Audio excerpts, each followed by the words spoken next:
Good day, sir, ma'am. I'm Joanna Marie Abang. I'm 34 years old.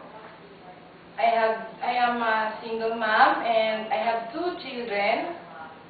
I am a college level undergraduate. I want to work in Hong Kong to earn more money to support my family. How are you, Miss Ava? I'm fine, thank you. Have you worked abroad before? No? Have you worked as domestic helper in the Philippines? Yes. How many members of the family that you serve? 6 members. How many children? 3 children. How old the children when you begin to work, sir? 7 years old, 5 years old, and 3 years old. So do you know how to take care of newborn baby? Yes. Can you tell me the way of baby caring?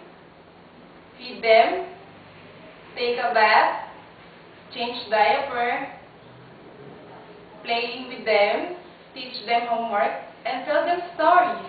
So aside from that, what is your main duties?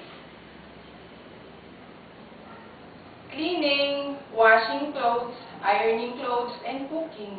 Okay, so can you sing a children's song? Yes, Can you please try? yes.